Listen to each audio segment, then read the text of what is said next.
Hi everyone. Welcome to what are we on? Lecture guide number 7, Photography in the Historical Avant Garde.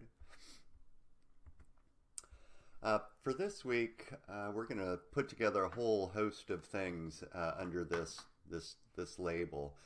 First, let's start with the term the historical avant-garde itself.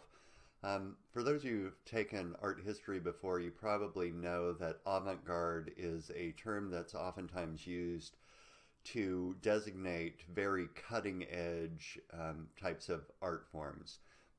When it comes to the use of this term in relation to the historical avant-garde, however, it's not so general. The historical avant-garde refers to movements right at the beginning of the 20th century into the 1930s or so that were conceived to be incredibly cutting edge, and all of which had an interest in breaking down barriers between art and life. In other words, a lot of these movements are about as opposite as you can get from art for art's sake types of criticism and art for art's sake types of beliefs about photography and what it can be useful for. The term avant-garde itself, by the way, literally comes from the French language and was used to designate the crack troops out in advance of the infantry that were there to soften up, the other the enemy, so that the rest of the troops could get through. And that's an idea that's certainly at work here, that these are the artists who are well in advance of the beliefs of their time period, trying to seek very often some type of social commentary or social change, but in a way that's quite different than what we saw when we were looking at people like Louis Hine or the photographers who were associated with the FAP, the Federal Art Project, and so forth. So for this week, though, we're going to start back before the artists associated with the historical avant-garde. We're going to go all the way back into the middle of the 19th century and talk about the development of motion photography or chronophotography in the work of Edward Muybridge and Etienne Jules Maar as a precedent for ideas that show up in the historical avant-garde movement, Italian futurism, and to a lesser extent as a precedent to things that show up in surrealism. And then we're going to move on from futurism very briefly to surrealism a little bit more, to artists associated with Berlin Dada, two artists, Hannah Hoch and John Hartfield.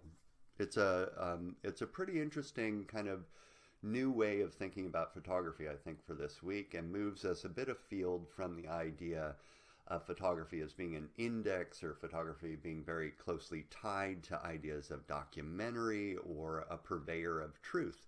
Most of these artists are interested in using photography to show you a type of truth that either is implicit in the types of beliefs in a society that govern our ideas about what truth is, or a kind of truth that might exist beneath the appearance of things that only science and such can get at, but now photography can help to reveal, along with, frankly, painting. So, with these things in mind, then, let's get rolling. So first off, again, we're going to start back in time with Edward Muybridge.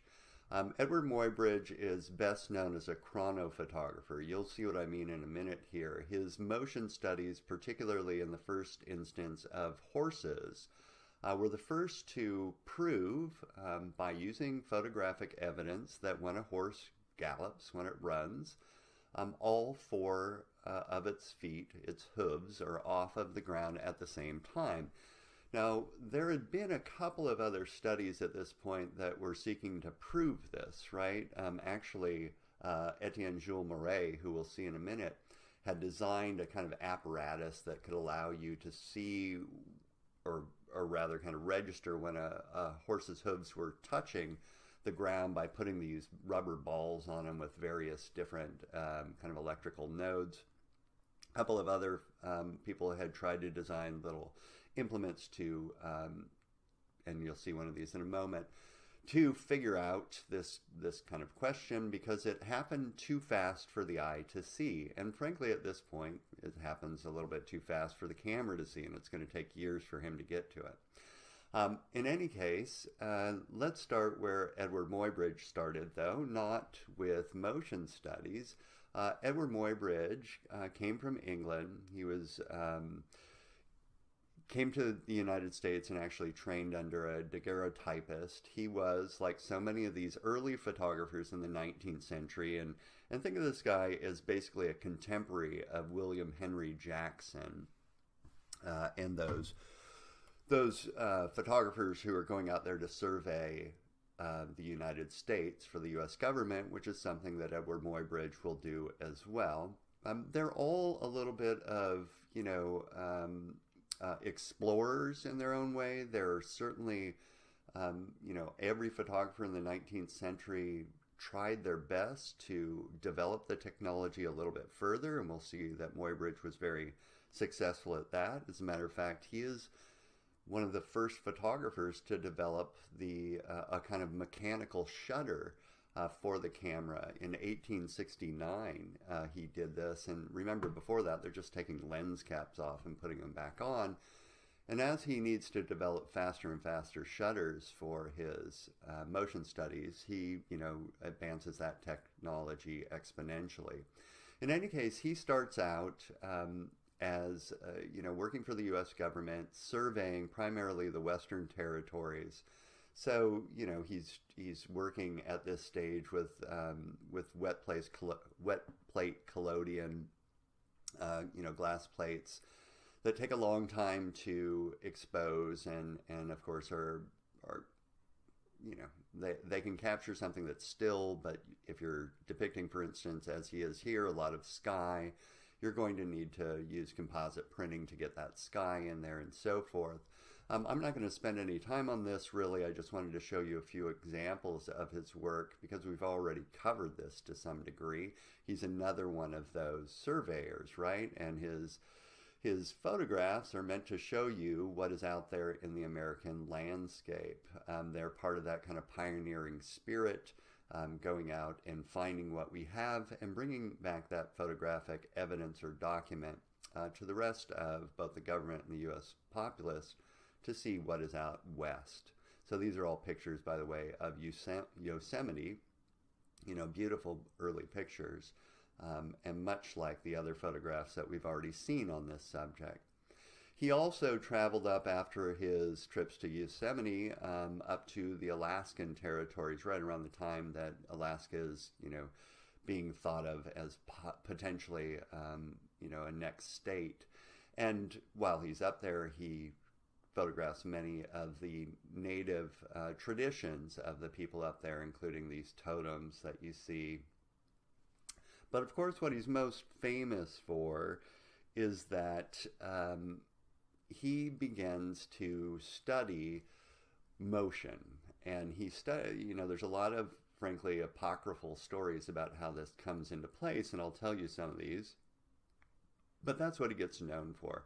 This is one of those, doesn't have anything to do directly with Muybridge. You're looking at a slide right now that is a kind of contraption that was meant to register the movement of a horse and try to, figure out whether all of those hooves were off the ground at the same time, what the movement of these things were at faster paces, and so forth. And again, they were moderately successful, but they couldn't confirm these things, or people weren't willing to believe them until they saw them.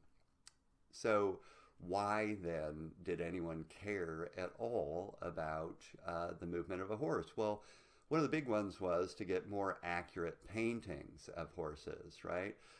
You could do a horse in movement like this. You could even probably get a fairly decent photograph of a horse very slowly walking and get it fairly accurate.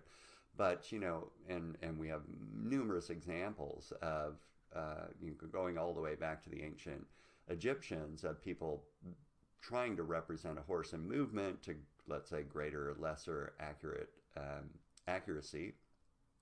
But when you started to, and this is hilarious to me, when you started to try to represent a horse galloping or running at fast pace, you oftentimes got really wacky, and nowadays we would find these incredibly unconvincing representations of the movement of a horse. I mean, people would see this and they would say, no, that's not possible. The horse's hooves aren't all off on the ground. It's too heavy for this to occur. And part of the problem was, you know, the way that this is represented makes it look like these horses are flying or something of that sort. Well, in any case, you know, here's the way that this goes down, basically. Muybridge, in 1872, returns to California. He marries a beautiful young woman. This is going to create all kinds of conflict in his life. In the end, I'm going to have to tell you some of this story because it's just one of those unbelievable kind of stories. And while he's in California, he becomes friends with Leland Stanford, who is the ex-governor of California and was currently the president of Central Pacific Railroad and the Pacific Mail Steamship Company. So a very, very rich millionaire who had a stable of over 200 very expensive bloodline horses.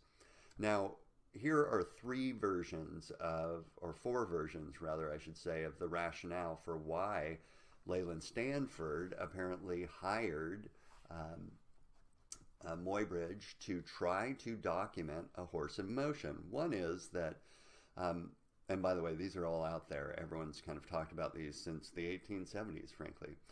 Leland Stanford and his fellow millionaire buddy, Fred McCralish, were discussing the way that the horse's legs moved when trotting and running. They had been reading an article by Dr. Maar, who you'll see in a moment, who was a professor of medicine at the University of Paris, who described his experiments in animal locomotion, where he used rubber balls on horses' feet connected to four pens resting on a revolving drum of paper and strapped to the saddle, and marks were made as the horse's hooves struck the ground. The results were unexpected for most. Maar contended that, again, this is fairly early on, he contended that that all of the hooves could be off the ground at one time. So then, supposedly, Stanford and McCralish make a bet with one another, $25,000. Stanford saying that he believed that all four of the hooves would be off the ground, and McCralish said, no, that's not likely. Anyway, maybe, maybe not. Apparently Stanford wasn't a betting man, so it seems unlikely. Second major cause or rationale for why Stanford wanted to have Muybridge document this horse in motion was that he wanted a painting of his favorite horse, and he wanted it to be as accurate as it could possibly be. Number three rationale is that Stanford wanted to use these photographs of a horse in motion to increase the training proficiency of his race horses so that he could, make those horses better and better. In any case, whatever the rationale was for it, he sets Muybridge to work in 1872 to try to document this, right? So it's kind of scientific investigation, exploratory, and it's going to need some things to happen. Number one, in 1872, on the first try, trying to get this right, you should, again, you don't need to remember this stuff, but, here's what we're dealing with when it comes to the technology. For those of you who are camera nerds, even with an ISO of 32 on a Panatomic X camera, with an aperture, you'd have to have the aperture of about a f2.8 and a speed of about 1/1000th of a second to figure this out, which of course they don't have, right? The wet plate was about 250 times slower than the fastest lens would allow, so how are you going to do that? But they don't need a really perfect picture. A silhouette would prove the point, so let's go ahead with that. So then Muybridge goes and he rents a white track. He brings in a white background so that the horse can be seen against this whiteness. He borrows lots of bed linen and On the first day, he sets up his cameras, nothing. The second day, working the shutter by hand as fast as he can, he got a vague blur, but not good enough. On the third day, he rigged up this. He's got a shutter formed by two wooden blades with an 8-inch slit between them, sliding vertically in a grooved frame, pulled back by the tension of a spring. And it gave about a 500th of a second exposure. So really, really quick, right? Just snap and you've got it. So he's developing technology to figure this out. He finally gets an image of all 4 feet off the ground on a negative, but the quality of this is really poor and leaves the image open for argument, right? So can't quite prove it, but by 1872, he's pretty darn close. Now, his own personal story gets in the way. In 1873, he takes a side trip through California to document the Modoc Indian War. Then he returns to San Francisco to his wife and finds out that his wife has been having an affair. His wife Flora's been having an affair with Henry Larkins, who's this kind of ne'er-do-well type. And then we have this big, big crime of passion. In 1874, Muybridge's wife gives birth, but it's pretty clear that this is not Muybridge's child. And the maid, who was employed at the time, who didn't get paid, wasn't getting paid, basically told on them. And Muybridge now is aware of the affair. He hunts down the man who's having the affair with his wife, Henry Larkins, in California, supposedly knocks on his door and says, quote, "My name is Muybridge. I have a message for you from my wife," and then shoots him dead. Here's the weird part of this whole story. Muybridge, however, is part of a sensational trial at the time where he claims the defense, and he's the last person in the history of the state of California to get off on this offense, of the revenged husband. So apparently, if your wife cheats on you with someone, you can go kill the man that she had the affair with, coupled with, apparently in his case, a little bit of temporary insanity. So he gets off here, but of course his wife divorces him and sues him for mental cruelty, and his career's in a little bit of a shambles for a while. Goes off to Central America for a bit. When he returns to California after about 5 years, he gets back together with Stanford and continues the motion studies. So by 1877, he's got a picture, a fairly sharp picture, things like what you're seeing here, of a horse trotting at about 24 miles an hour with a 1/1000th of a second exposure using really high quality lenses. He had to retouch the negative though, and when it is submitted for review and people look at that negative, they see the retouching of it. He's just trying to make it clearer, but they think it's a fake. And the San Francisco Evening Post talks about all the reasons that it's a fake. So then he says, hey, I've got another idea. What if, instead of doing what I've done before, which is basically taking multiple pictures of a horse that is running basically through wires, what if I set up multiple different lenses?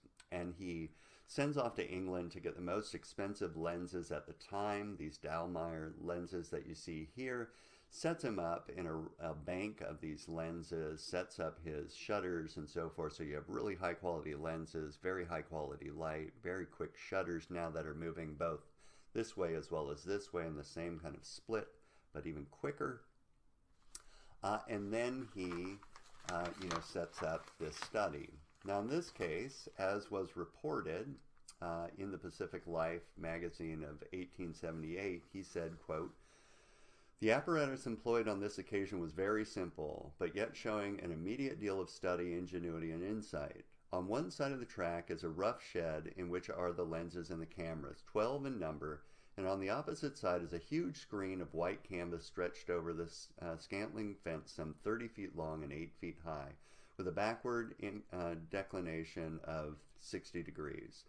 On the upward edge of this canvas are shown the figures of 1 to 20 consecutively, severed by vertical chords 21 inches apart, and at the bottom of this canvas was a board showing the horizontal lines that represented 4, 8, 12 inches across the track. In other words, he's showing you how fast this is going to move in front of this screen. About 2 feet from the same cameras, but on the track, was a slight wooden ledge, and between the two, at every number between 4 and 16, were stretched galvanic wire at almost an inch from the ground, each connecting to its numbered lens on the opposite side, the wires being taken underneath the track. Thus, every time that a horse runs through these, they will trip those wires, setting off the shutter, capturing the horse in motion. And this is where he gets his success, right? Fairly high quality images of horses in motion that one can very clearly see show that the horse's hooves are completely off of the ground, right?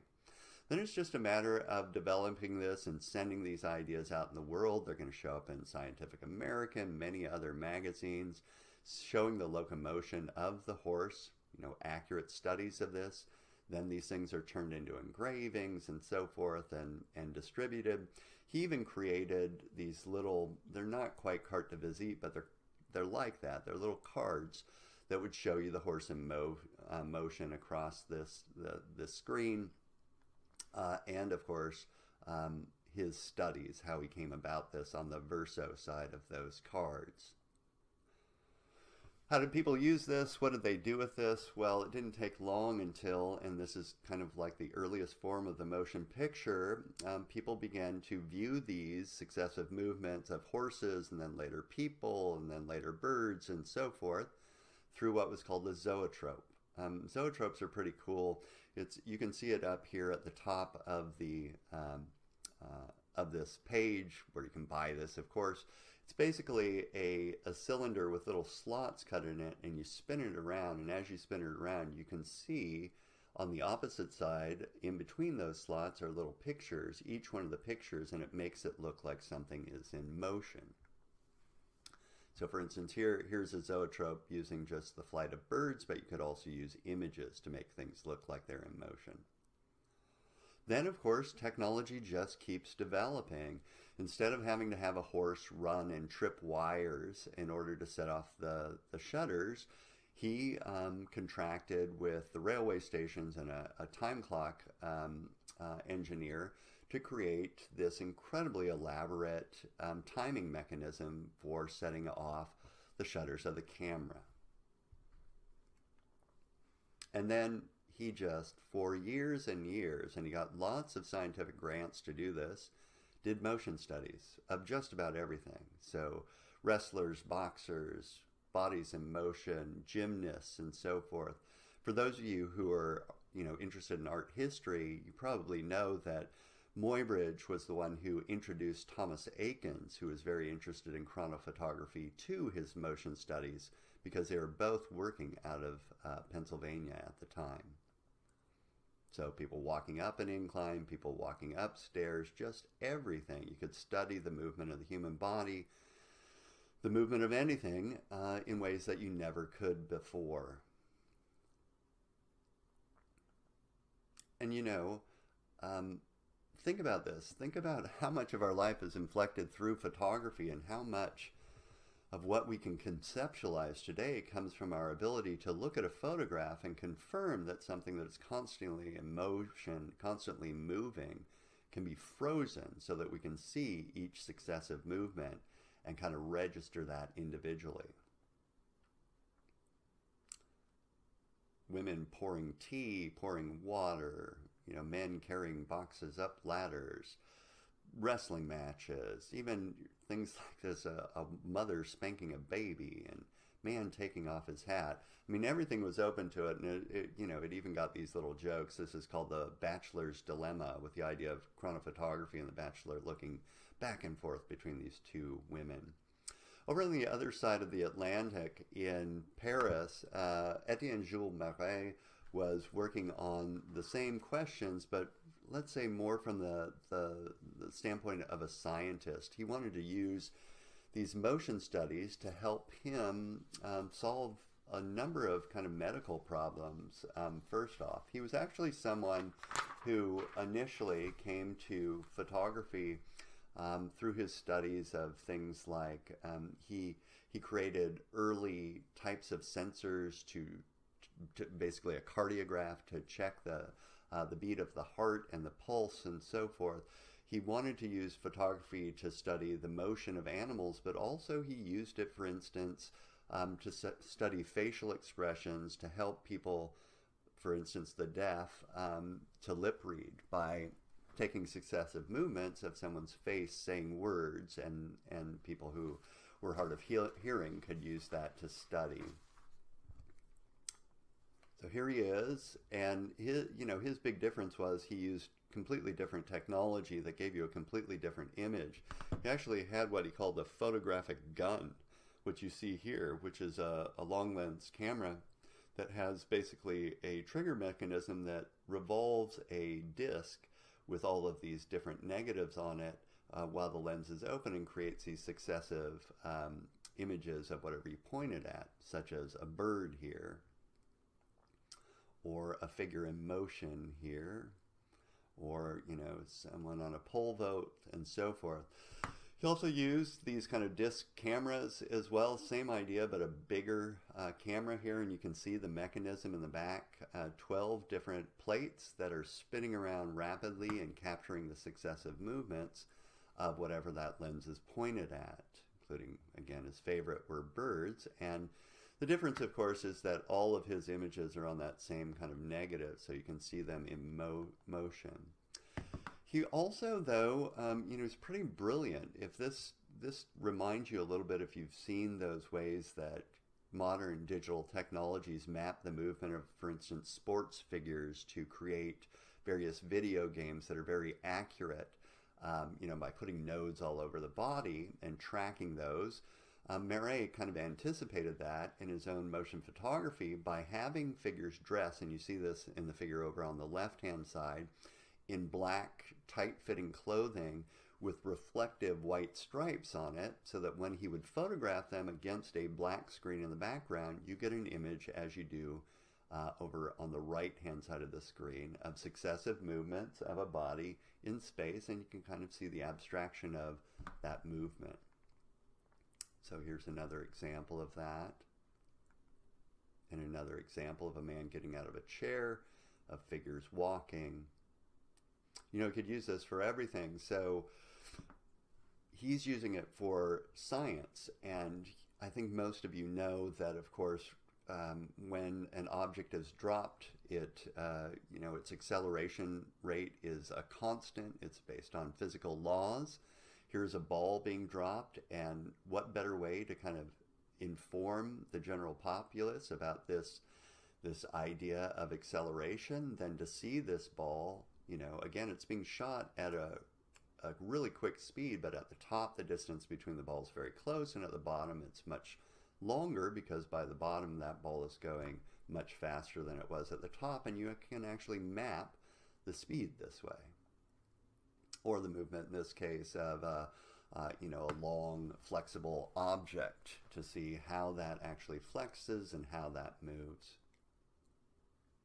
Or even wind, right? So wind with a little particulate in it blowing over various objects could be studied now by these very fast chronophotography apparatuses.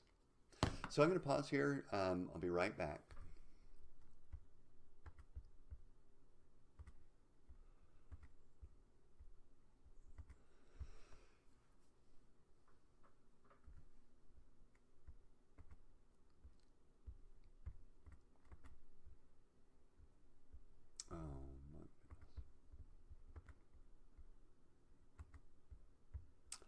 Sorry about that. So we're going to move now to look at the historical avant-garde, or at least three major movements of the historical avant-garde. There would be others that, if this were a longer course and we had more time, we'd, for instance, look at Russian constructivism, maybe even the Bauhaus and their use of photography. But here we're going to go fairly quickly through Futurism, Italian Futurism, and then spend a bit more time with artists associated with Surrealism and with Berlin Dada. So, for those of you who don't know, Futurism was a movement that came about in Italy starting in, their Futurist Manifesto, which is an optional reading, was published in 1909 in Le Figaro, announcing to the world that Futurism, was going to be around. Now, Italian Futurism had some pretty lofty goals set for itself, but one of the big ones was Italian Futurism really wanted to take Italy out of its complacency, out of its kind of the way that it thought of itself as very tied to old conservative ideas such as the Renaissance and classical values and so forth, and wake them up to an emerging new kind of future reality that was being revealed by modern technology, including photography. Or another way to put this is that Futurism thought that most Italians were passeists, meaning locked in the past, and they wanted to wake this kind of passive, compliant Italian public up to a new reality that existed out there. And also, for those of you who've taken art history classes, you'll know that Futurism was very, very politically oriented as well, towards moving Italy towards revolutionary politics. In any case, we're only going to look at this briefly here today, and so what I'd like to focus on, because it's the idea that is most important in Futurism and in relation to photography, is an idea that was a huge part of Futurism that came from the French philosopher Henri Bergson. Henri Bergson's a very interesting philosopher, and one of his big ideas was that, and it's something that is being confirmed by contemporary physics of the time and has been confirmed today, is that that every single stable entity that we observe in the world, so a body, this clicker, a pencil, anything that seems substantial and seems static, like it's just one kind of object, is actually made up of energy, and that energy is constantly in flux and in movement and exchanging particles with each other, and is all made up again of electromagnetic pulse and blah blah blah blah. They didn't know exactly how to define this then, but what they did know is that, or what they suspected, is that what we observe in the world as stable objects are actually made up of energy that's constantly in movement. Now, this is what they called absolute motion, which is different than relative motion. Relative motion are my hands moving relative to one another. Absolute motion is the idea that my hands are made up of this energy that's very much the same as the energy that's actually around it in the air. Meaning, atoms and molecules that are constantly in motion, that are basically made up of electricity and matter and so forth. Again, this has all been basically confirmed by science. And the reason that the futurists love this idea of absolute motion is, if you believe that the world is constantly in flux and constantly changing, then why would you ever try to be conservative or rest on old ideas? They believe that if we embraced the idea that everything is constantly in change, we'd also have to embrace the idea that all our understandings of the world, our knowledges of the world, our ideas about art should constantly be changing, be updating themselves, be oriented towards the future rather than towards the past, right?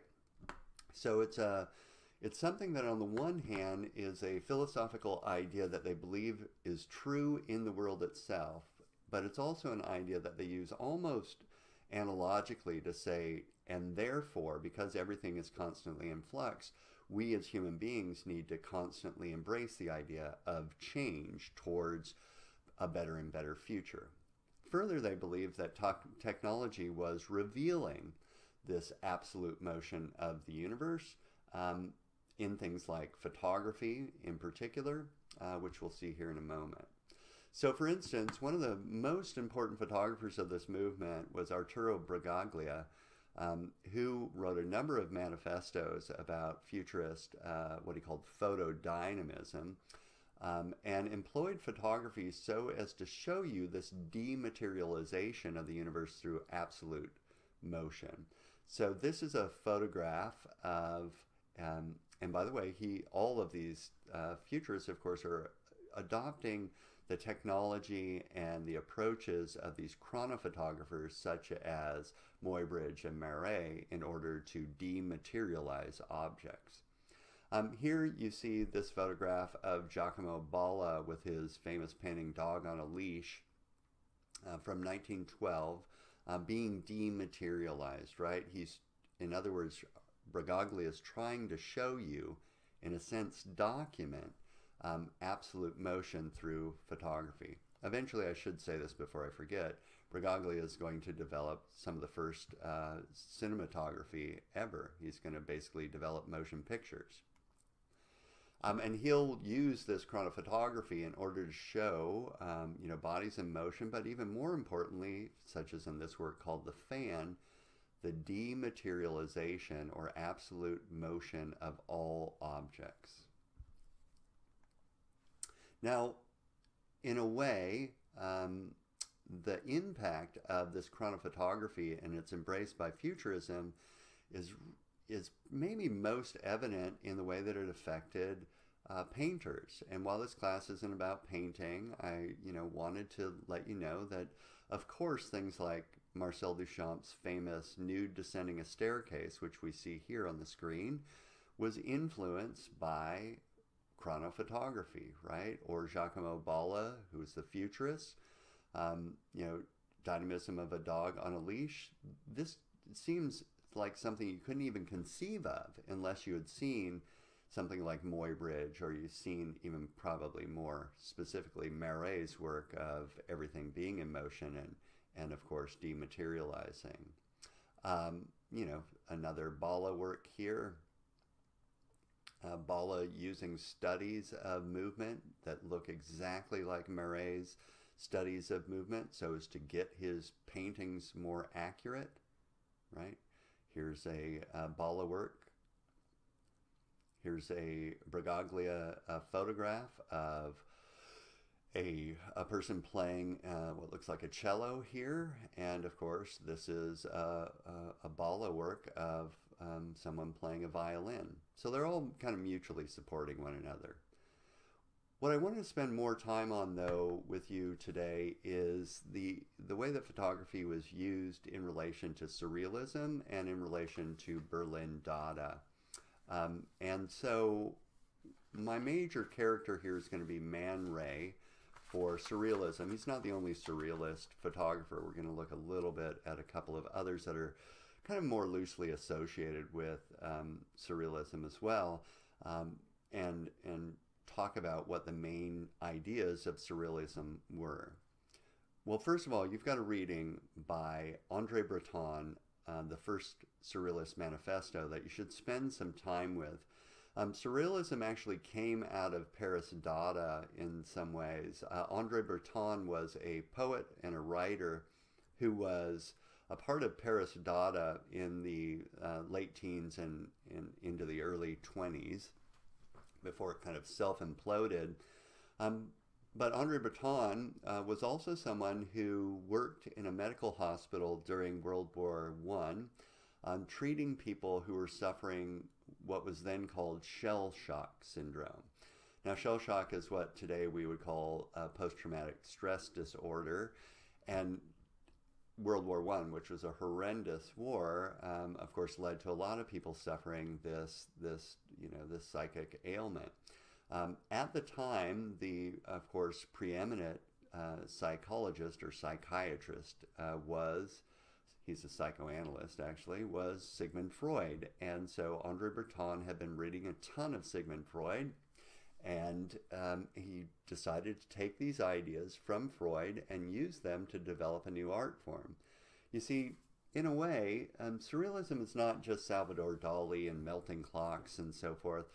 Surrealism was meant to be a way that people could tap into their unconscious and raise the elements of that unconscious to conscious thought so as to look at them more carefully.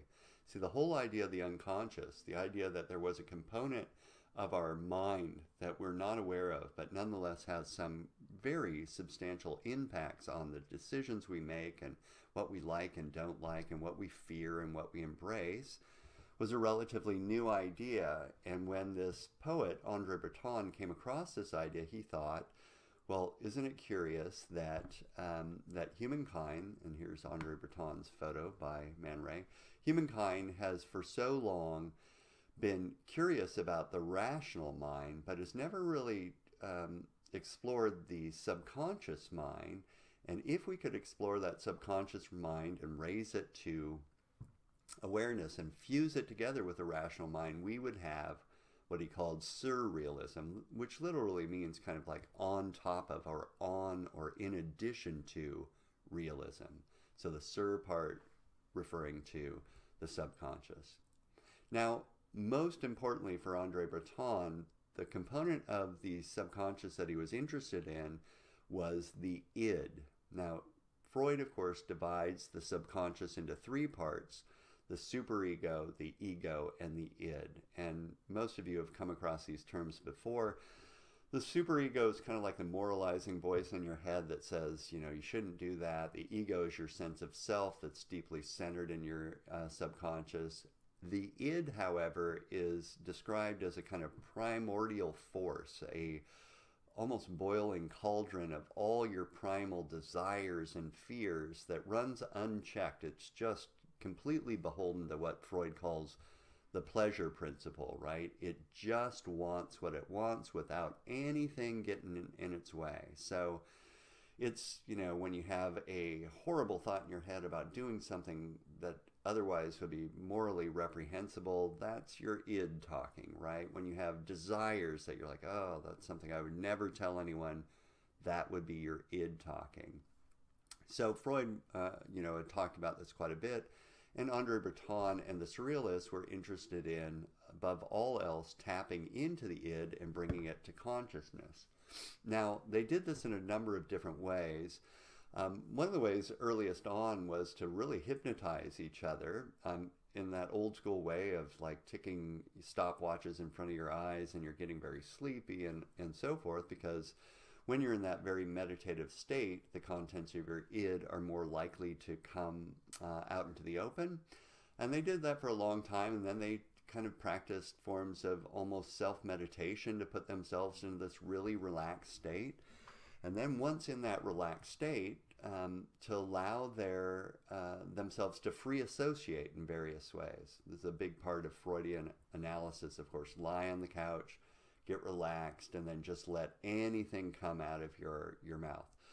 Well, in this case, they are not just letting everything come out of their mouth, they're letting everything come out in writing, in drawing, and so forth. And so one of their favorite ways to develop images that would be the result of their subconscious was what you see here, something called an exquisite corpse.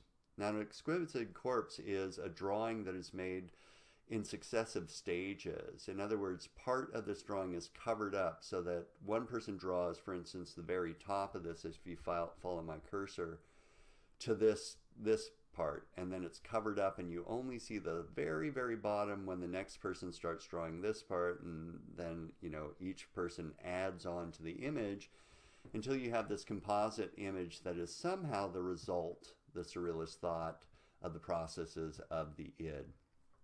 Now, why this is important is that the surrealists would look at these things afterwards and it would strike them into a recognition of the contents of their own id, and by extension they believed that people who looked at these could be sparked into a recognition of the contents of their own id as well. Now, an exquisite corpse could also take the form of writing, where someone would write after putting themselves into a very relaxed state whatever came to mind, and then leave just the last 2 or 3 words there for the next person to look at in a very relaxed state and respond to in a free associated writing and so forth. But the big key here is, how do you tap into the subconscious mind? Now, what they called these images, and by the way, Eugene Atget, who we didn't look at in this class, although any, if you were to go on into a photo history class, you would look at this guy who's a really quirky character who went around Paris basically photographing everything he came across, creating this photographic archive of Paris that the surrealists loved. They'd look at these strange pictures, such as the Avenue des Gobelins from 1925, and these strange little dolls, and they'd say, wow, that's surrealist. That's totally surrealist. And what they meant by that is they gave a name to these types of images that seemed, they're things that you could find all around you in the everyday world at this stage with Atget, but they seemed really filled with meaning, filled with possible associations that would bring you into contact with your id. They called this compulsive beauty, a kind of beauty of the world around you where you look at it and it seems to be full of meaning and full of resonance, full of kind of things that will spark you into recognition of your id. We might also call this like deja vu, or some kind of feeling like, whoa, what is that all about? And I bet you every one of us have had this experience where you see something just everyday, ordinary, but it strikes you as odd and weird and somehow almost prophetic. Or they called this the marvelous. The marvelous or compulsive beauty, slightly different terms in the surrealist vocabulary, but both being tied to the idea of an image that can draw you into recognition of the contents of your own id. Now, the major photographer of surrealism is Man. And Man came to surrealism like many of the others, kicking around, playing around with photography, being very experimental. And then he met Marcel Duchamp, who was living in New York in the teens, and talked about these ideas. Marcel Duchamp was a friend with all the surrealists as well. He began playing around originally with what he called rayographs. These are just, they're photograms, right, or photographs, in which what you do is in this case, he is putting objects on photosensitive negatives in the darkroom, exposing these to light, and then printing these again to create these images that are meant to be suggestive of, again, dream states, suggestive of something that might, again, make you think about your subconscious. They're meant to be experimental, and frankly, I always think of it this way. This is maybe most important. I think Man conceived of the darkroom and photography with its darkened chamber as almost like the human mind. In other words, it's something that is mysterious and strange and filled with all kinds of marvelous imagery, like our dream imagery. And he would go into the darkroom and just explore and come up with this fantastic imagery that is more or less suggestive of things that, again, might make you think about dreams, or might make you think about, in this case, I should say this, most of these surrealists are all guys, so there's lots and lots of sexual imagery in their ids and in their imagery here. So if you look at this, you've got kind of breast shapes around, you've got this kind of almost mushroom shape up here that looks very phallic. You've got this round shape that the phallic form goes through, and I'm not the first to say that when you look at a lot of surrealist imagery, it is filled with sexual imagery. Now, here's the other thing that you should know about surrealism. It tends not to be entirely conscious. In fact, it's really important that a component of surrealism isn't really, it's almost the opposite of pre-visualization when we were talking about Weston's work, right, where you have to know this stuff in advance. Surrealism is about discovering these very resonant images. As a matter of fact, the major way that André Breton defines surrealism, which I have on your lecture guide, is to say surrealism is a noun. It's, quote, psychic automatism in its pure state, by which one proposes to express verbally by means of the written word or in any other manner the actual functioning of thought, dictated by thought in the absence of any control exercised by reason, exempt from any aesthetic or moral concern. Now, psychic automatism is the idea that you put yourself into this very, very relaxed state, and then you just let whatever's in there come out, right? You don't try to check it. You don't try to censor it. You don't say, oh my God, I can't believe that I'm thinking this. You just let it show up, and then you say, what does all of this mean? And so in the darkroom, Man Ray would put objects on photographically sensitive paper, negatives and so forth, and expose it to light, and then develop it in ways that would be suggestive of imagery. And he probably threw a ton of this away. And then a lot of the ones that he was like, wow, there's something there, he would save and reprint as his rayographs. And I'll just show you a couple of these, right? So clock wheels, mechanical objects with a little bit of lace that looks down below. Things that look almost, on the one hand, very mechanical, but other parts that look like, you know, animals or something of that sort. Or a rayograph here of what looks like two people embracing, although it's hard to tell exactly what's going on here, isn't it? He also, of course, manipulated photography so as to create these very marvelous, as they would say, or compulsive beauty images. This is a work that's called The Minotaur. The human body was a huge part of surrealism because it is so incredibly resonant, right? It's beautiful, but it's also something that's very primal. So here we have a female body that's dissolved, at least from the neck up, and turns itself into what looks almost like a bull. Now, the Minotaur is a major symbol in surrealism. The Minotaur in Greek mythology was a half man, half bull that was created by a relationship between the queen of Crete and Minoan culture and Zeus to create this bull. But it represented something very particular. These half men, half animal creatures in Greece are all symbolic of the animal nature of man. So a half man, half bull is saying a man that is consumed by his animal passions. And those animal passions, of course, are synonymous with the id itself. Further, the Minotaur lived in a labyrinth or a maze, and that maze for the surrealist was a facsimile for the human subconscious, right? That you had to chart your way through and explore all of its hidden angles and ends and find your way, your path through it to discovery.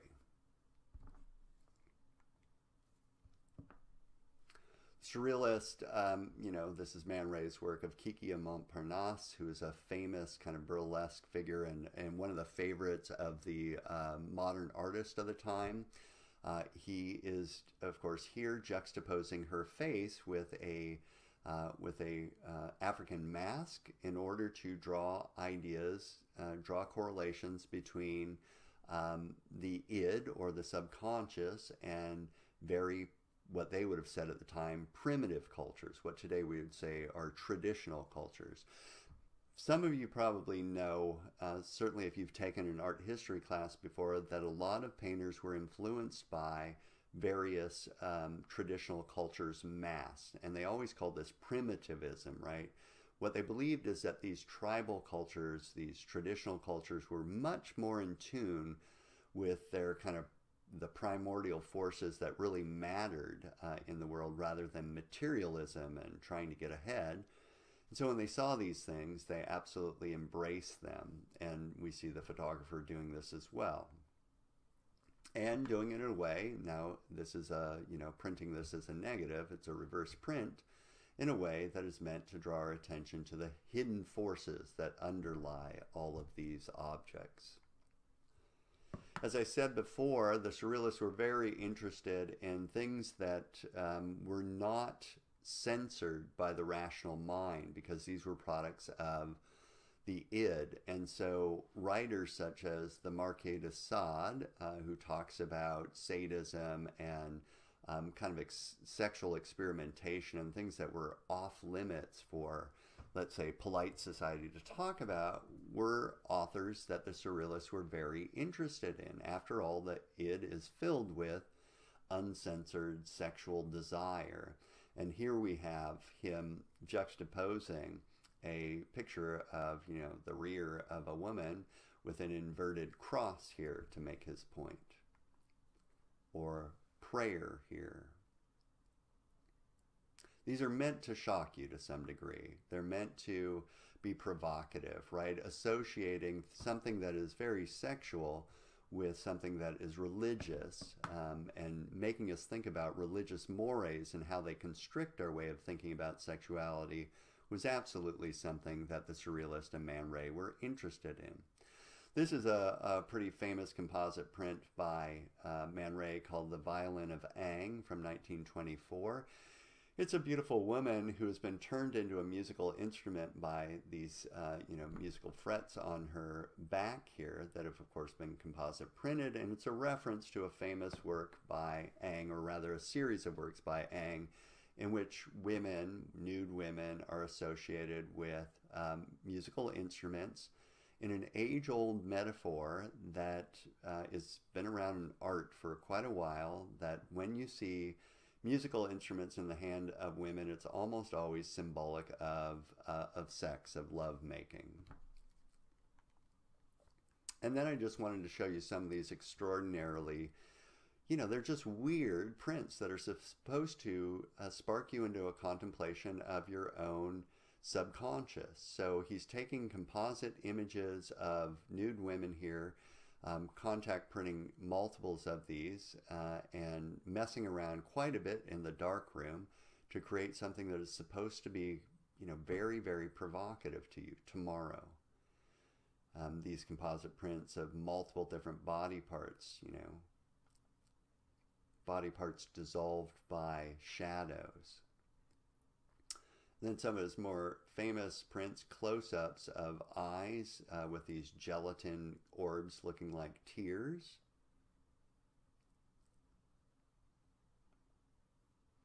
And also, of course, Man Ray was one of the early experimenters with something that is called solarization. Solarization, also known as the Sabatier effect, is when in the dark room you basically submit an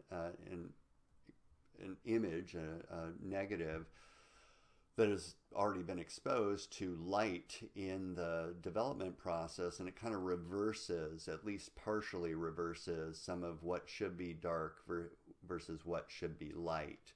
And depending on how much exposure you give to this photographic negative, that reversal of dark and light can be more or less substantial. So here's one. Here's another example of this. Instead of the body being dark with the highlight on the edge gets dark. Or an extreme example here of fingers and so forth. This is Man Ray's photograph of Dora Maar. I'm going to show you a couple of works by Dora Maar, who was a surrealist artist as well and worked in photography. You see her here at first glance. You just see kind of a beautiful, kind of exoticized woman, and then maybe after a moment of looking at it, you see these tiny little hands at her chin at the bottom, and that's supposed to be that compulsive beauty, or that marvelous quality that sparks you into contemplation of your own id. Dora Maar worked primarily with composite printing, so you're getting, multiple different negatives put together here to create these incredibly cool images. In this case, one of her most famous, an untitled work that's usually referred to as Hand and Shell. It's got this, again, composite print of the sky, and then the shell on a sand with this mannequin hand poking out of it, as if it's like some type of hermit crab, except it's a human being living inside that shell. Or this composite print of various different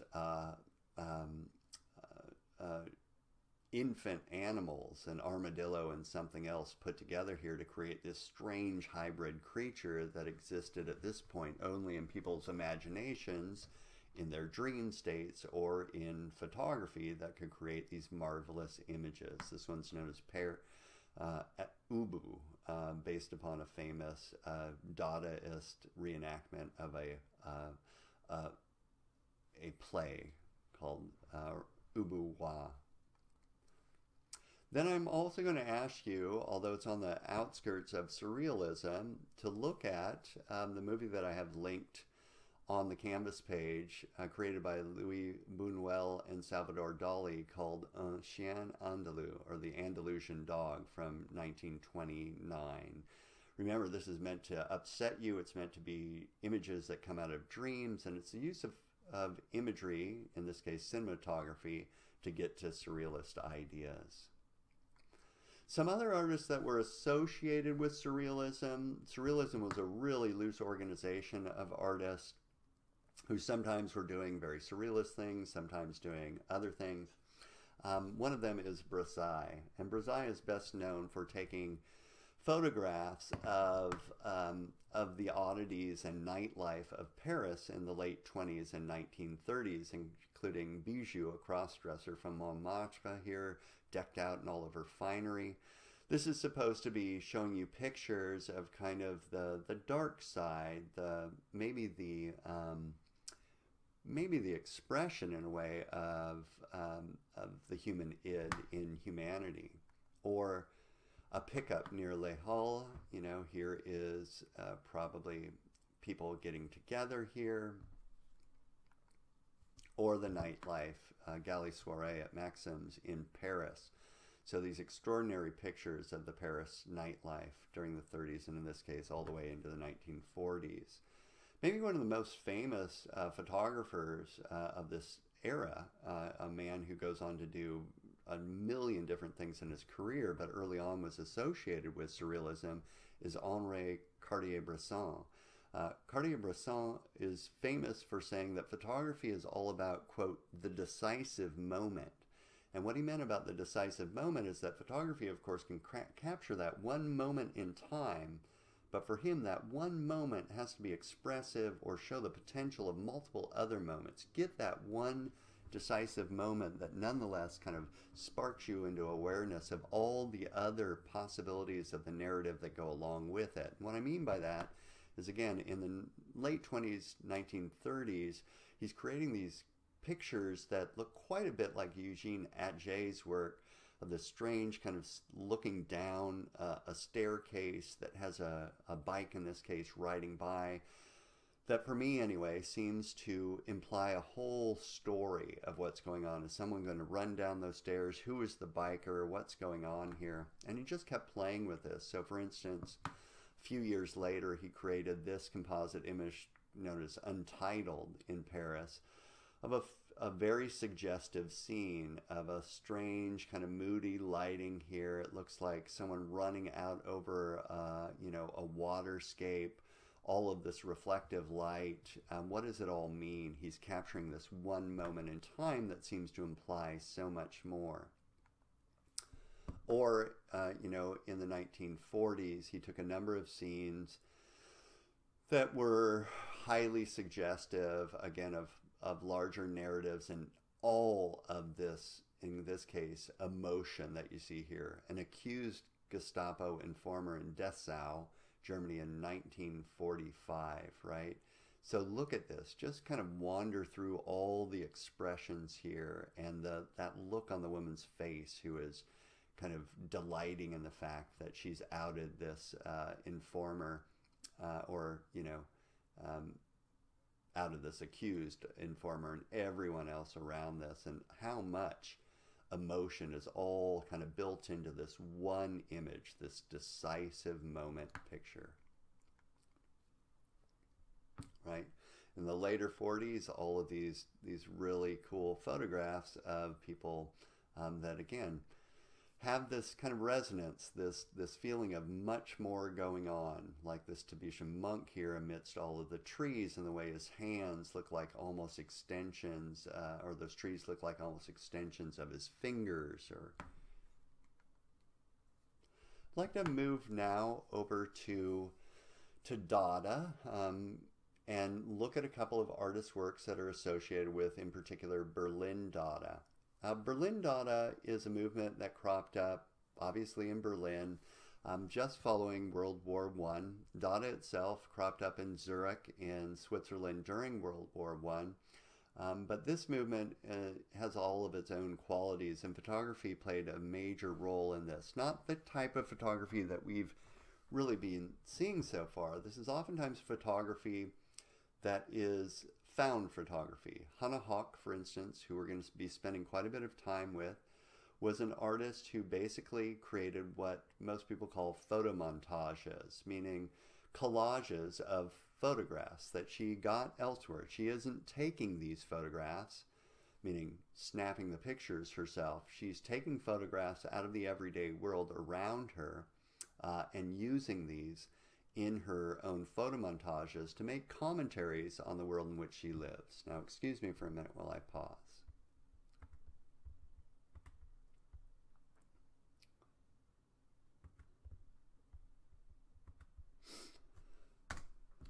So then, I need to set a little bit of the context of Berlin Dada for this to make sense. And I've linked, again, on the Canvas page to a pretty decent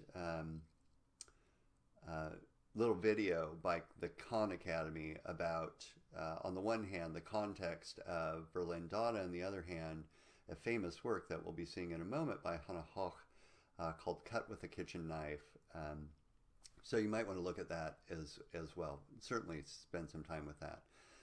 One of the reasons that I'm going to ask you to spend time with that is that it's able to do something through its own technology that I can't do here, which is to take you piece and by part through this famous collage.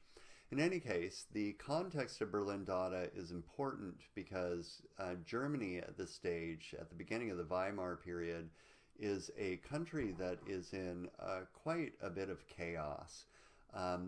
After World War I, of course, the other primarily European powers really put their thumbs on Germany and pushed them to pay war reparations and to kind of paint them as the bad guys of World War I. Which leads to a number of significant political events. The first is that the monarch of the time, King Ludwig, abdicates the throne. He was a kind of crummy guy anyway, thus leaving a big void in Germany to be filled by very authoritarian figures such as Friedrich Ebert and his war minister Ed Noska, who you'll see in a moment here. Who controlled Germany with the Freikorps, which is, it means the Free Corps. It's a mercenary group of basically military enforcers for the government.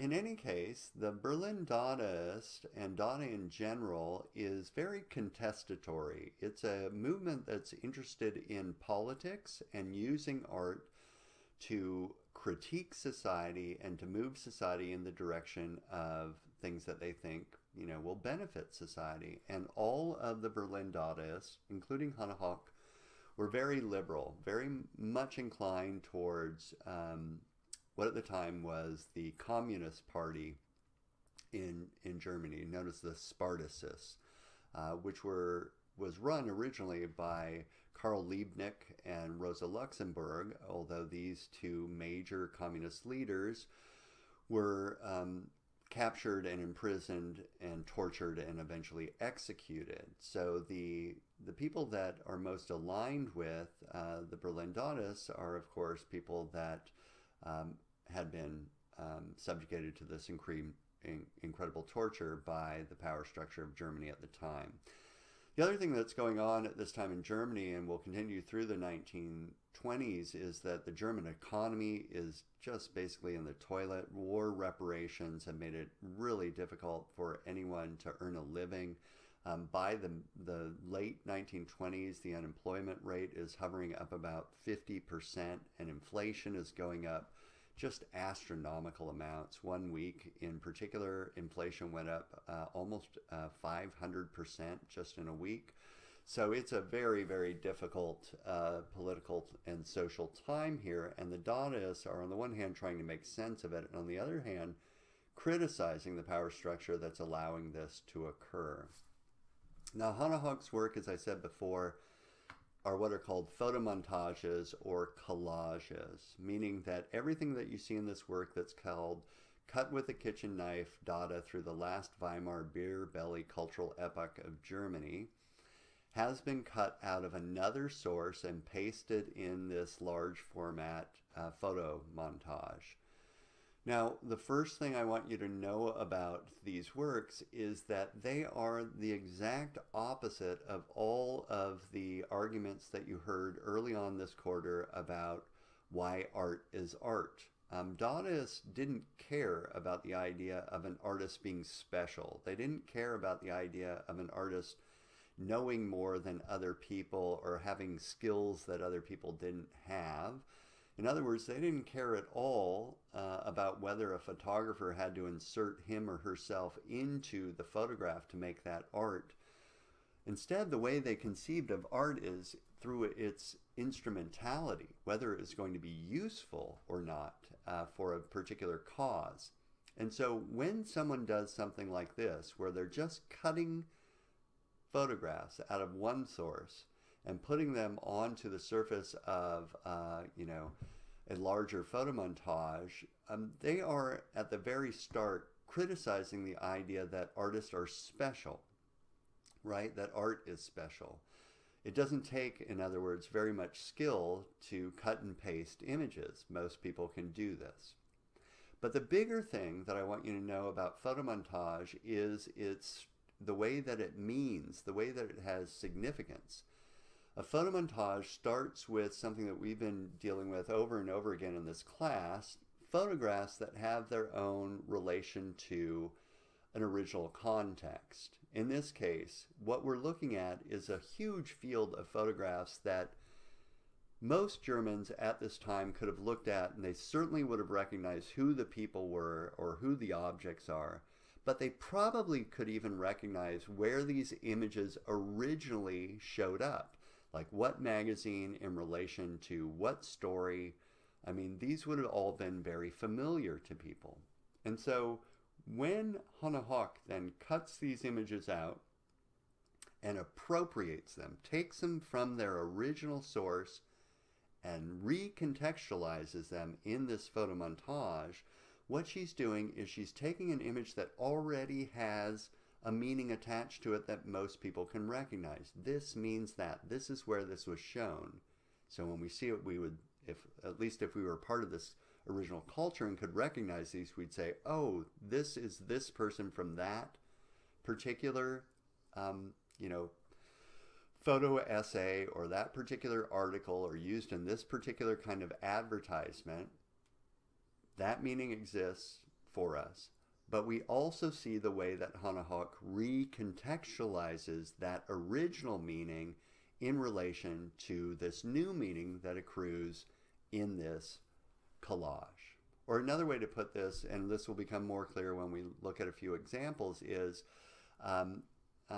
if you take an original image, let's say we take a picture, and we see this all the time today, of we call them memes more often than not. If you take an image of, let's say, Donald Trump doing something, and you know the original image comes from a particular moment in time where he's talking about, let's say, how big his inaugural crowd was, and you know where that image came from, and you know the story that that's attached to, but then an artist takes that and puts it in relation to something else. Let's say takes that image out, instead of him saying how big his crowd is, he's talking about, I don't know, how many nuclear weapons the United States has, or saying something about, I didn't collude with Russia, or whatever it might be. You're going to think about those two meanings in relation to one another. What is the artist trying to say by taking this particular image with its own meaning and putting it into this new context? The other part about the photo montages is you don't necessarily need to know what the artist was thinking or why they put these images together. The syntax of a photo montage is one that allows you to try to make connections between the different images and make sense of them according to what you know, and thus it does something really anti-authoritarian, or at least this is the way it's been theorized. Photomontages give a little nod to the fact that you as the viewer are making the meaning for the work. Let me say that again, that the meaning is not fixed by what the artist's intentions were, but rather you making the associations between the images you see in a photo montage is really important and is emphasized. And this is conceived of as non-authoritarian. No one's telling you what the meaning is. They're not forcing you to believe one thing or another. You are participating in the production of meaning. So I'm not going to talk about, I'll talk very briefly about this work because this is covered by the little video by the Khan Academy that I'd like you to see. But for instance, what's going on here is we've taken, I'll just start with one easy one, follow my cursor. Right in the middle here, as you'll see, we've got the head of a very important woman painter. This is Käthe Kollwitz, who is a German expressionist painter. But it's right in the center, so it's kind of framed, and you know it's important, and it's given its own space. But it's kind of floating over this dancer's body. This is Nettie Impekoven, who was a famous, kind of popular, very, very, what do I want to say? Very kind of sexy dancer that everyone, was very popular in the culture of the time. Why is she putting these two images together? Käthe Kollwitz, an artist above the head of this dancer who is a popular dancer who is kind of playing to the masses. And the reason seems to be, or at least a connection most people can make, is that when this work was created, cut with a kitchen knife, this artist, Käthe Kollwitz, who had been made famous at the beginning of the 20th century, had just been offered a position at the Academy. And this cutting-edge artist then was perhaps going to be taking this job at the Academy that would be a kind of selling out. So, a way to put this is Käthe Kollwitz was very, very cutting edge, very, very experimental, very, very against the status quo of affairs. She was an artist who used her art to try to change the status of women, for instance. But was it possible, and I think this is what Hannah Höch is asking, that if she took a job with the big institution of the Academy, that she would be selling out, popularizing herself, doing a dance for the public rather than being an actual political figure. And that's the way that this kind of collage works. So look at that video on this, and I'm going to move ahead to some that are a little bit more easy to explain. This is an example of one of her photomontages called Heads of State. And the two people that you see here are Friedrich Ebert, who was the Chancellor of Germany during the Weimar period, and basically his war minister, Noske, off to the right-hand side. Now, the original images that you see here of these two men dressed in their swimming suits came from a photo essay that turned up in a very famous periodical, kind of like the German version of Life magazine, known as the Berlin Illustrated Times. And this, in German, it's called the Berliner Illustrierte Zeitung.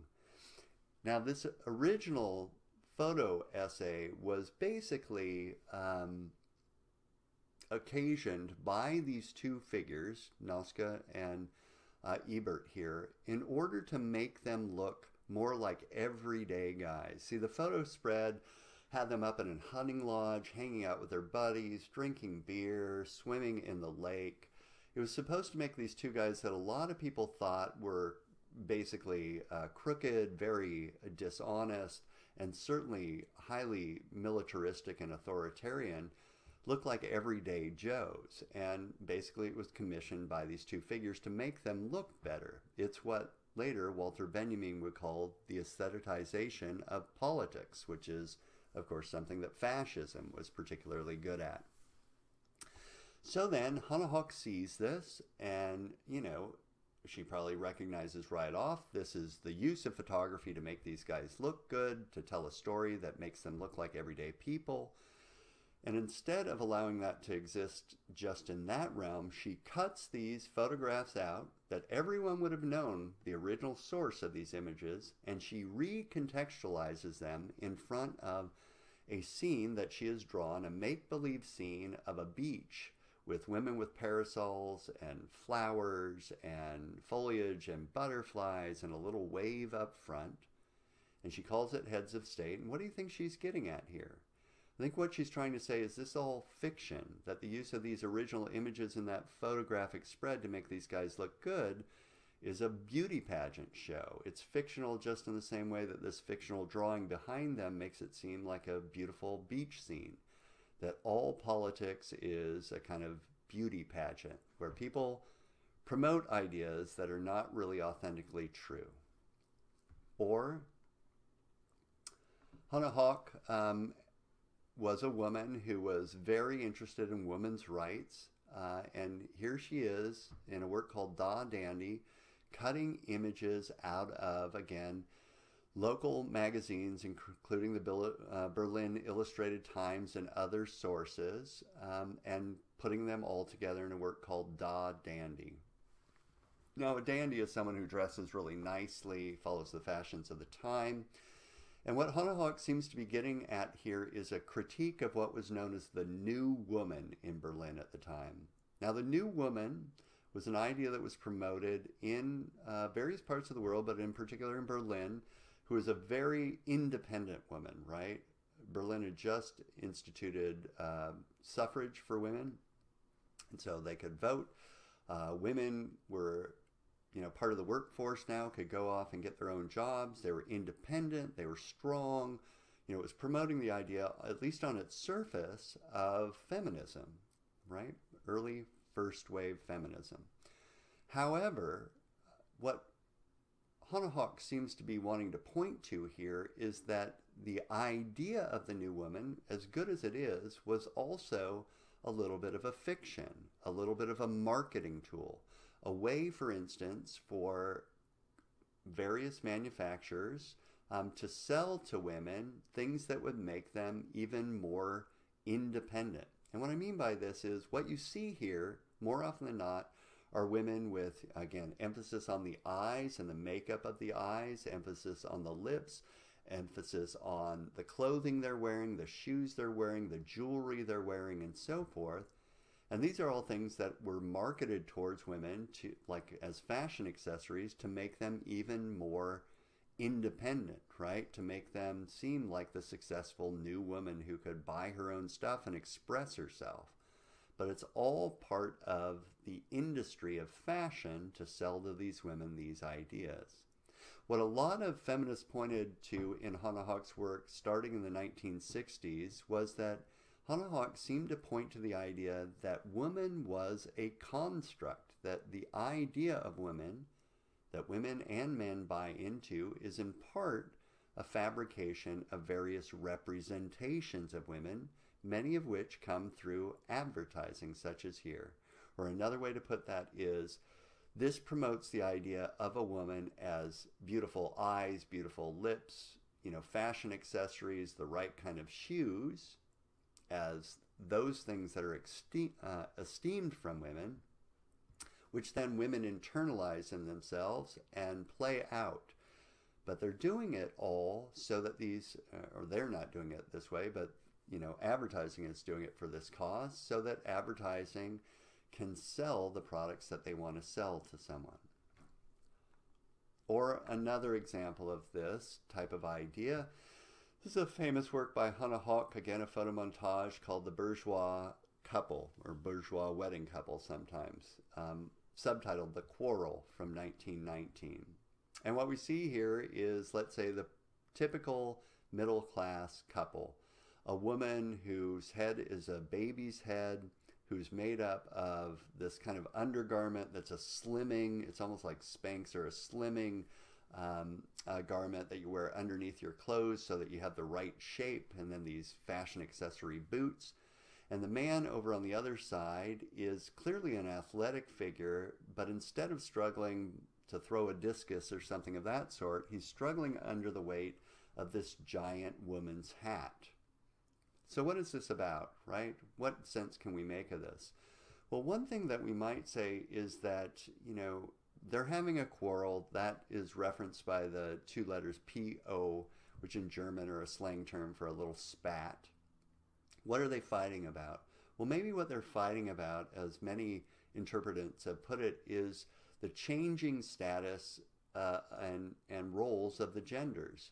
If women are becoming more independent, what kind of a threat do men feel about that? If women are becoming more independent and leaving the home, does that feminize this masculinized, in other words, athletic man under the weight of, having to do more housework or something of that sort, struggling under that feminizing hat? Or another thing to say about this is notice what she's wearing. These are all fashion accessories that are emphasizing her as a woman with a particular shape and particular boots, but it infantilizes her. It makes her seem like a baby who's just going to buy into whatever society sells her. And then if you can look at the background of this, this is maybe one of the most interesting components to me. These objects back here are sausage grinders. This is a new laundry washing machine here. Those are objects that are being marketed to women at the time under the auspices of, you're so busy with your everyday work, you're so busy being an independent woman out there in the world with your own job, you need the latest, kitchen implements, a better sausage grinder, a washing machine, because your time is being used up elsewhere, and these will give you the life that you've always wanted. We call those types of advertisements that say they sell a lifestyle rather than just sell what the product can do. We call those commodity fetishes. So an example would be any advertisement where you see, for instance, a really happy husband and wife. They love each other so much, and basically it's selling like a vacuum cleaner so that the woman is ecstatic about cleaning the house, and that creates a beautiful relationship between the husband and the wife. Commodity fetishes, which is an idea we'll come back to when we look at, for instance, Andy Warhol's work, are all about, again, advertising, selling objects that offer, through the advertisement, much more than they can actually deliver. A beautiful relationship between couples if you just buy the latest sausage grinder or the laundry machine that will make your life easier. Maybe one of the most complex of these, at least in the ones that I've given you, photo montages, is this work called High Finance by Hannah Hawk. And what we see here is a work that picks up a theme that a lot of the Berlin Dadists were worried about, which is the type of collusion that occurred between financiers or bankers or investors in industry, corporate investors, and the military. In the, of course, period following World War II, Dwight D. Eisenhower would call this the military-industrial complex. The fact that, of course, military goods are a way for people to make a lot of money when you sell these things. And so when wars occur, sadly, people make incredible profits, and it's always been that way. And people have always known this. There's a ton of documentaries on this subject out there today.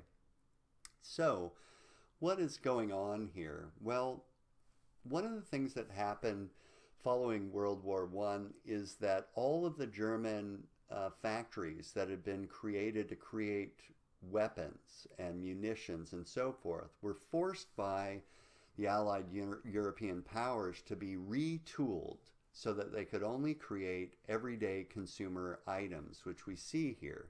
For instance, a tool, which is in their hands, some kind of ring over here, a tire, a truck, and so forth. And here are those factories, right, that have been retooled. They originally created weapons, but the European forces, the Allies, say, no, you've got to retool these to just make consumer items. Then we see, below these two figures, this picture of the Centennial Fairgrounds in Breslau, Germany. These Centennial Fairgrounds were created to commemorate the German victory over the Napoleonic forces in the beginning of the 19th century. They're symbolic then of German military might, German strength, right? We repelled Napoleon, and this was this 100-year celebration of German nationalism, German military might, and so forth. This is important here because German identity for very many years was associated with the strength of their military. The Germans, one key component of their sense of self for many years was that they were very powerful warriors, and it's part of many of their myths of origin and their senses of self. Something that was highly exploited, by the way, by the Nazis when they came to power. So these fairgrounds are a symbol of German nationalism and German military exploits, and they're here on purpose to say beneath it all is the idea that Germans are a powerful military culture. That is then emphasized, follow my cursor again, by this flag up here in the corner. This flag is not the current flag of Germany of the time, of the Republic. It's a flag of the old Empire of Germany, which is associated with those military, powers. So what is she saying by that? She's saying underneath everything, Germans still think of themselves as a militaristic, proud, powerful, set of warriors, and that's going to come out somehow. The way that it's going to come out is if we look at these two figures, their bodies are very well-known financiers. The clothing they're wearing and the original images would associate them with basically investors, capital investors in anything that can net them money. And what they literally have on their minds, like literally, are these two guns. They have guns on their minds here, right? So what she's basically saying is that because Germany still thinks of itself as a proud military culture, and because we have these financiers out there who want Germany to embrace their military culture because they know if there's a big war, they can make a lot of money off it. They literally have guns on their mind. There's a possibility that financiers will promote the idea of revenge against Europe or war or taking renewed pride in German militarism and retool all of these factories back to the creation of weaponry, which sadly is precisely what happened when the Nazis came to power.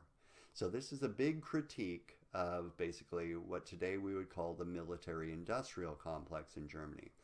By the way, this face should look familiar over here. This is Sir John Herschel, who was one of the original creators of photographic technologies here. It's never been really explained to me why his face is included on the head of this financier, except to say that perhaps the development of photography has been a way to propagandize things, and here's one of those early originators of photography.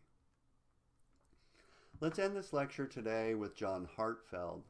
John Hartfeld was actually born with the German name Johannes Herzfelde, but he was so sick of the German people that he anglicized his name. He couldn't bear to be a part of this society that he saw going in all the wrong directions.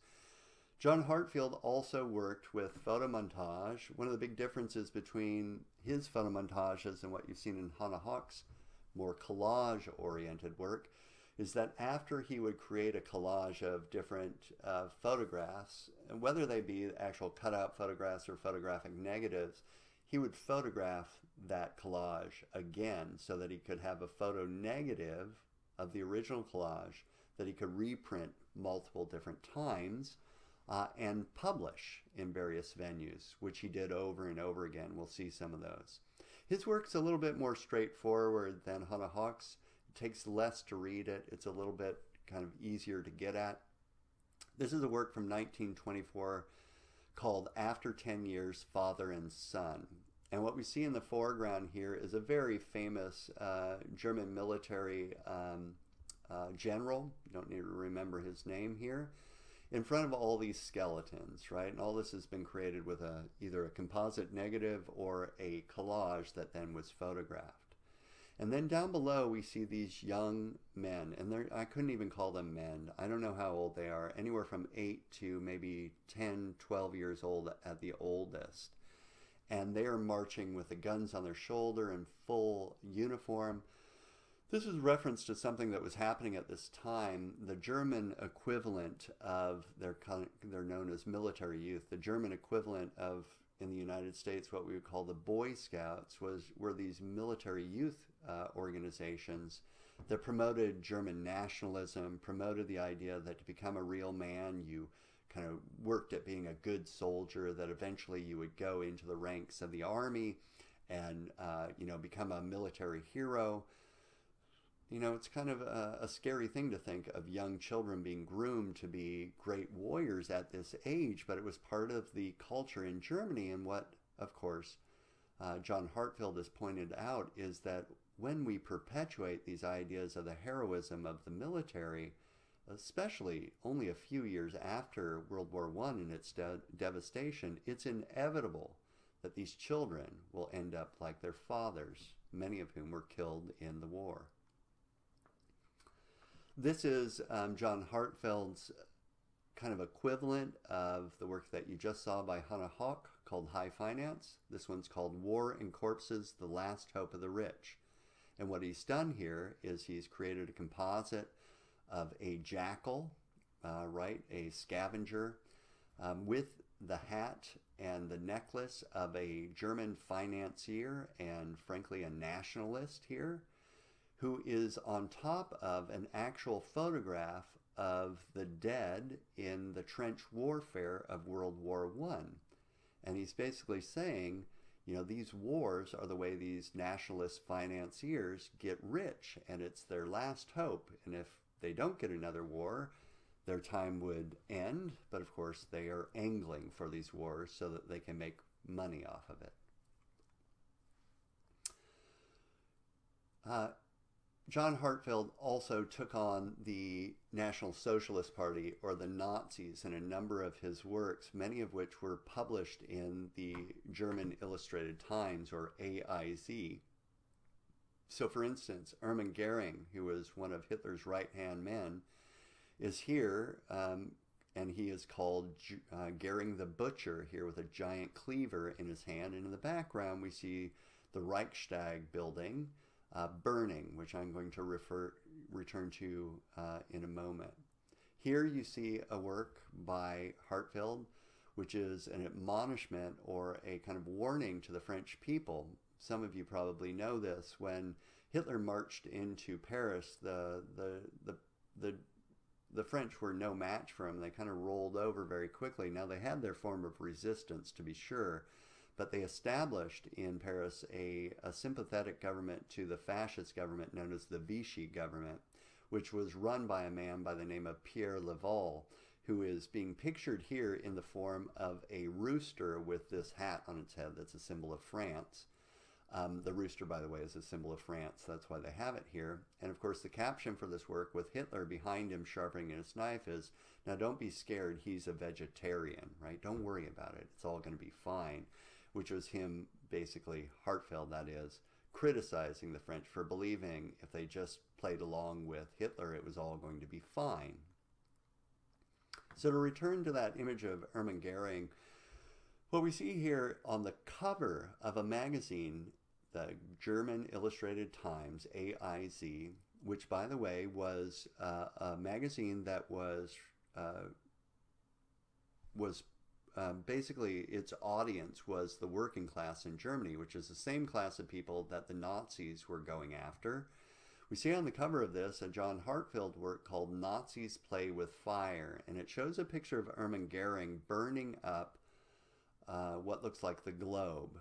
Now, what this is in reference to is spoken to with the subtitle at the bottom, which says, "Only when the world is in flames will anyone believe that Moscow started the fire." And this references the fact that the National Socialists, the Nazis, actually lit the Reichstag, which is the German houses of government, basically their form of Congress on fire and blamed it on the Communist Party so that they could then expel the Communist Party from politics in Germany and consolidate their power. And so what Hartfeld says here is everyone already knows it wasn't the communists who did this. It was the Nazis who did this, and only if the Nazis basically take over the world will anyone believe that it was the communists that actually lit the Reichstag on fire. Now remember, he's doing all these things at a time where, you know, there are going to be numerous threats on his life which occurred. He's actually working by this point in 1935 in England. I believe it's in England. He could have still been in the Scandinavian countries, and sending his photomontages back to be published in Germany. This will end fairly quickly after this. By 1938, you know, he is just warning anyone he can. Most of his images have to do with the rise of the fascist powers in the world, and particularly the Nazi Party. This is a work that's called This is the Salvation They Bring. Salvation meaning hail, the Sig Heil salute here from 1938. So right after the Germans go on the offensive. And what he's referring to here is in that skeletal hand, which is made out of these warplanes' smoke, the Germans oftentimes put on these extraordinary public displays of military power, either huge torchlight rallies running through the streets or air shows, as you see here, in order to impress upon the German people the German might of them and to push the idea of German nationalism and German military power. It was a form of their propaganda to say, look at how powerful we are, look at how strong we are. And in that spectacle, a lot of people got caught up in it. You know, what they preached was the idea that we're going to get those Europeans back for being so bad to us after World War I, for taking all of our money in the war reparations. We're going to reassert our salvation is going to come through our power. And here we have Hartfeld showing that, you know, this is going to end poorly. He's picked these images, by the way, from World War I again to show you in this composite print of ruins off to the right and dead bodies off to the left to say, this is where this ends. And of course, he was exactly right.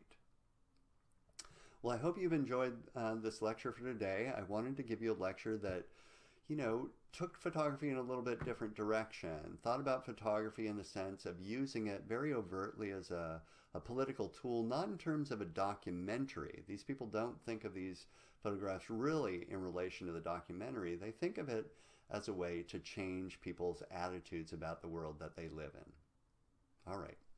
Talk to you soon.